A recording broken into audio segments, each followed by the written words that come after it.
Education کے حوالے سے وہ چیزیں معاف نہیں ہوں گی، لیکن خوف کچھ اور ہے. خوف یہ بھی ہے کہ جب آپ کمٹمنٹ دیں گے تو اس میں پھر گارنٹیز کہاں سے ہے کہ پاکستان تحریک انصاف اس کو آگے جو ہے وہ فالو بھی کرے. فار ایگزامپل وہ کہتے ہیں جی 25 مئی کو شہباز صاحب دینے والے تھے استعفیٰ، آپ لانگ مارچ لے کر آگے، پہلے گفتگو ہو گئی، بات طے ہو گئی، پھر شہباز صاحب نے تقریر بھی تیار کر لی ہوئی تھی، آپ لانگ مارچ لے کے آ گئے، اس کے بعد انہوں نے کہا دیکھیے ماریہ، میں آپ کو بتاؤں جو میں نے جھوٹ سنے ہیں نا اپنی زندگی میں، ایک تو 3.5 سال میں جب میں پاور میں تھا باجوہ نے جو میرے سے جھوٹ بولے ہیں، اور جو اس کے بعد میں نے جھوٹ سنے ہیں، میں کبھی نہیں سمجھتا تھا کہ ریسپانسبل پوزیشن میں لوگ اس طرح جھوٹ بولیں گے. دیکھیں 20 دن پہلے میں نے اناؤنس کیا کہ فرسٹ مئی کو میں نے اناؤنس کیا کہ 20 مئی کو میں اناؤنس کروں گا لانگ مارچ. 20 دن دیے. 20 دن کافی نہیں تھے کہ اگر یہ کوئی نیگوشیٹ کرنا چاہتے تھے، کوئی ڈیٹ سیٹ کرنا چاہتے تھے، کچھ 20 دن کافی نہیں تھے. 20 دن جب 20 مئی آیا، مجھے ابھی بھی یاد ہے ملتان کا جلسہ تھا، پھر بھی میں نے اور ٹائم دے دیا کیونکہ انہوں نے ہمیں کوئی انڈیکیشن نہیں دیا. میں 20 مئی کو میں بنی گالا آنے لگتا ہوں. میں جب ملتان سے فلائی کرنے لگتا ہوں تو مجھے اندر سے رپورٹ آتی ہے کہ پولیس میرے گھر پہ اس دن رات کو چھاپا مارنے مجھے اریسٹ کرنے آ رہی تھی. میں ادھر سے سیدھا پشاور چلا جاتا ہوں، رات کو پولیس پہنچ جاتی ہے میرے گھر. سو بدنیتی کی لمٹ دیکھیں کہ میں ان کو ٹائم دے رہا ہوں، وہ اس کو استعمال کر رہے ہیں میرے گھر میں چھاپا مارنے کے لیے. اور اس کے بعد تب جا کے میں نے ڈیٹ دی، مجھے پتا تھا یہ سنجیدہ ہی نہیں ہے، یہ ڈیٹ ہی نہیں دینا چاہتے الیکشن کی. تب ہم نے لانگ مارچ اناؤنس کی تھی. سر اتنی دفعہ بار بار آپ جو ہیں آپ کہتے ہیں کہ بعد بس آپ نے آپ سے جھوٹ بولا، پھر بھی آخری مہینوں میں آپ کہہ رہے تھے دے دیں ایکسٹینشن اور پھر ان کے ہی نیچے ایک الیکشن ہو جائے اور پھر سب آگے بڑھیں.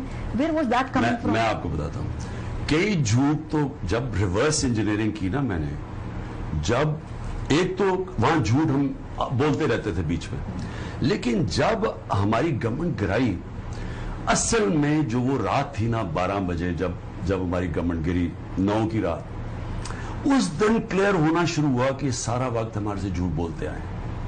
آپ کو پتا ہے کہ میں 1 سال پہلے گورنمنٹ گرنے سے 1 سال پہلے میں مڈل ایسٹ کے سربراہ کے ساتھ بیٹھا ہوا، شاہ محمود میرے پاس بیٹھا ہوا تھا. وہ مڈل ایسٹ کا سربراہ مجھے کہتا ہے کیا تمہیں پتا ہے کہ باجوہ تمہارے خلاف ہو گیا 1 سال پہلے. میں حیران، ہم تو ایک پیج پہ ہیں. اس نے کہا نہیں وہ اب تمہارے ساتھ نہیں ہے. میں شاہ محمود کی طرف دیکھا، وہ میری طرف دیکھ رہا ہے. ہم نے کہا ہمارا تو بڑا اچھا رہا. اس نے پھر کہا وہ تمہارے ساتھ نہیں ہے. اب جب ہم پیچھے دیکھتے ہیں تو یہ سال پہلے سے گیم شروع کی تھی. پھر وہ ان کے نیچے انتخابات کیسے قابل بھروسہ ہوتے تھے؟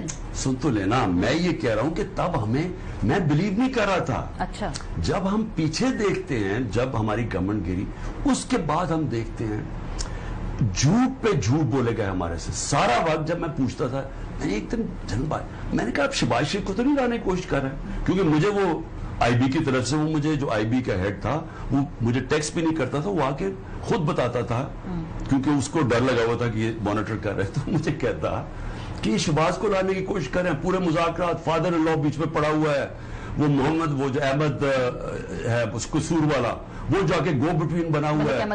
اور بعد میں پتا چلا ڈکی میں بھی شہباز شریف پہنچ گیا تھا وہاں. تو میں نے اس سے پوچھا، میں نے کہا اس کے اوپر 16 ارب روپے کے اوپن اینڈ شٹ کیس ہے ایف آئی اے کا، 8 ارب کا اس کا کیس، وہ پاپڑ والوں کا، وہ جو فیک اکاؤنٹس کا. میں نے کہا تم اس کو سوچ تو نہیں رہے وزیر اعظم؟ ہو سکتا ہے شریف میرے سب سے بڑے دشمن ہیں، وہ ایسے اتنے سیدھے منہ سے وہ جھوٹ بولتا تھا. میں نے سمجھا یہ نہیں، واقعی یہ نہیں کہہ رہا. پھر مجھے جب چیزیں پتہ چلتی رہی، ہمارا جب کوئی مہینہ پہلے ہوگا، میں نے پھر اس سے کہا، میں نے کہا مجھے اگر آپ یہ گورنمنٹ گرانے لگے، آپ کو پتا اکانومی کسی سے سنبھالی نہیں جائے گی، کیونکہ ہم نے بیلنس کر رہے ہیں. ایک کموڈٹی سپر سائیکل ہے، انرجی قیمتیں دنیا میں اوپر چلی گئی ہے، یہ بڑا ہم ڈیلیکٹ بیلنس کر رہے ہیں اپنی ساری اکانومی کو. تو میں نے کہا یہ کسی سے سنبھالی نہیں جائے گی. شوکت ترین کو بھیجا اگلے دن اس کے ساتھ بیٹھے، باجوہ کو سمجھائے کہ یہ اگر پولیٹیکل ڈی اسٹیبلائزیشن میں کوئی اکانومی نہیں سنبھالے گا.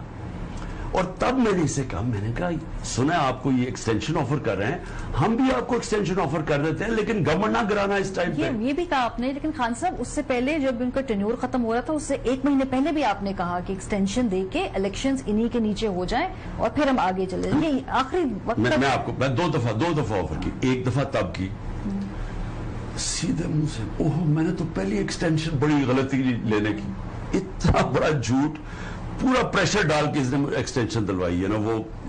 وہ اس وقت 2 جنرلز ہمارے پاس آئے, میں نے سارے 4 مین سینئرز کو کنونس کر دیا کہ اس کو, میں ان کو کہتا گیا کہ یہ ٹائم نہیں ایکسٹینشن کا, نہیں وہ بڑا ضروری ہے. تو پہلے تو یہ کہنا جی میں تو چاہتا ہی نہیں تھا, پہلا جھوٹ. اس کے بعد جب ہماری گورنمنٹ گر گئی, میری جب عارف الوی کے ساتھ اس سے بیٹی ہوئی, میں نے اس پھر کا الیکشن, ہم الیکشن چاہتے ہیں, صرف سٹیل میٹ سے نکلنا کہ ایک ہی طریقہ ہے. تو کہتا ہو فلڈز آ گئے ہیں, وہ یہ ہوگا وہ ہوگا. ابھی تک ہم نے کہا اگر فلڈز کے دوران اگر آگے بھی چلا جاتا ہے اور کنٹینیوٹی آپ چاہتے ہیں تو ہم فلڈز کے دوران کے لیے ایکسٹینشن دے سکتے ہیں الیکشن کروانے کے لیے. یہ دوسری دفعہ تھا. اس کے علاوہ میں نے اس کو ایکسٹینشن کی بات نہیں کی پہلی دفعہ, کیونکہ مجھے یہ پتا چلا کہ شہباز شریف نے اس کو ایکسٹینشن آفر کی ہوئی ہے. وہ بعد میں پتا چلا کہ نواز نے نہیں مانا. ایشو کیا تھا؟ ایشو بڑا سمپل ہے. جنرل باجوہ نے ایکسٹینشن کا پلان کیا ہوا تھا. وہ امریکہ میں لابی کرنا شروع کر دی تھی انہوں نے کہ امریکنز اس کو, ان کی ایکسٹینشن کو انڈورس کریں. اس کے لیے ہندوستان سے بھی اچھے تعلقات چاہتے تھے. کشمیریوں کو ان کو کوئی فکر نہیں تھی, کیونکہ اگر آپ ہندوستان مودی کو بلا لیتے ہیں, کشمیریوں کو تو آپ نے ختم کر دیا نا. لیکن میرا اس سے آگے, میری ریڈنگ میں آپ کو بتاتا ہوں, ماریا جنرل باجوہ کی کوئی آئیڈیالوجی نہیں تھی. ان کی ہر انسان کا کوئی نظریہ ہوتا ہے. میں نے جو ان کو ریڈ کیا, ان کا کوئی نظریہ نہیں تھا. یعنی ہندو اگر کشمیری جاتے ہیں تو وہ جائیں, اگر اس ملک میں بڑے بڑے ڈاکو ملک کو چوری کر کے پیسہ باہر لے گئے. اب ان کو ساروں کو پتا تھا, یہی جنرل باجوہ کو, یہی ISI کو پتا تھا کہ نواز شریف اور زرداری نے کتنا پاکستان کا پیسہ چوری کر کے باہر لے کے گئے. مجھے پریزنٹیشنز دی ہوئی ہیں پچھلی ISIs نے, ان کو ساری ڈیٹیلز تھیں کہ انہوں نے کتنا پیسہ چوری کیا, جو پبلک میں نہیں آتا. ان کے پاس اور ڈیٹیلز ہیں کہ انہوں نے کتنا پیسہ چوری کیا. اور ان لوگوں کو وہ NRO دینے کے لیے تیار ہو گئے. بات صریحت یہ ہے کہ اگر آپ کا کوئی نظریہ, کوئی موریلٹی ہو, کوئی سینس ہو, تو آپ کیسے ان چوروں کو NRO دے سکتے ہیں؟ شہباز شریف کو انہوں نے بچایا. شہباز شریف کو تو کنوکٹ ہونا تھا اس سے, انہوں نے پوری مدد کی کہ وہ کنوکٹ نہ ہو. وہ لمبی ڈیٹس دلوا دی اس کو, اینڈ میں اس کو اوپر بٹھا دیا. تو اگر آپ میں یہ سینس ہی نہیں ہے کہ ایک ملک کے اندر بڑے بڑے چوروں کو آپ NRO بھی دے دیں گے, کشمیریوں کو بھی بیچ دیں گے, تو اس کا مطلب آپ کا نظریہ تو کوئی نہیں ہے.